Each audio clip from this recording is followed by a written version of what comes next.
நம்ம லைட் லக்ஷ்மண் இருக்காரு, அவர் செட்டில் எங்கே இருந்தாலும் பார்க்க முடியாது, நரம்பு மாதிரி இருக்கார் இல்லையா, செவுத்தில் ஓட்டின பல்லி மாதிரி. உங்கள் கண்ணுக்கு அவனுக்கு தெரியாது, ஆனால் அந்த செட்டில் நடக்கிற விஷயம்லாம் அவனுக்கு தெரியும், பல்லிக்கு தெரியும். இப்போ ரீசெண்டாக ஒரு மேட்ரு சொன்னார் என்கிட்ட. சைனாலேருந்து ஃபிலிம் இண்டஸ்ட்ரியில் நிறைய பேர் வந்தாங்களாம். நம்ம இந்தியன்ஸ், அதுவும் சவுத் இண்டியன்ஸ் கூட வந்து ஒரு ஒரு ஒரு வெஞ்சர் ஒன்று பண்ணணும்னு சொல்லிட்டு அவங்களும் சிங்கம் பார்த்துருக்காங்களாம்.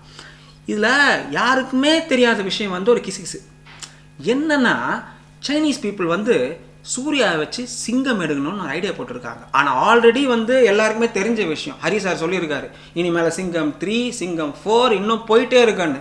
ஸோ இவங்க என்ன முடிவு பண்ணியிருக்காங்க, சைனீஸ்னால் மார்ஷியல் ஆர்ட்ஸ் உங்களுக்கு தெரியும், அதனால் இவங்க என்ன முடிவு பண்ணியிருக்காங்கன்னா, சரி ஒரு சிங்கம் 25 எடுக்கலான்னு போட்டிருக்காங்க.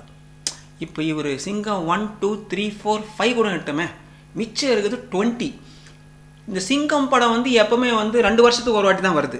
அப்போ ஒரு 20 × 2 போட்டால் ஒரு 40 வருஷம், இதில் ஒரு 5-8 வருஷம் ப்ளஸ் இதுக்கு மேலே வந்து சூர்யா சாரோட வயசு. இப்போ சைனாக்காரன் வந்து சிங்கம் 25 எடுக்கும்போது சூர்யா சாருக்கு எப்படியும் ஒரு 60 வயசுக்கு மேலே இருக்கும். அழகாக நீங்கள் இந்த சைனா படத்தில் பார்த்துருப்பீங்க, இங்கே கொஞ்சம் ஒயிட்டாக, இங்கே கொஞ்சம் ஒயிட்டாக, அப்புறம் கொஞ்சம் ஒயிட்டாக தாடி, கொஞ்சம் அப்படியே முடி வச்சுன்னு ஸ்லோ மோஷன்லாம் சூன்னு வாழுங்க.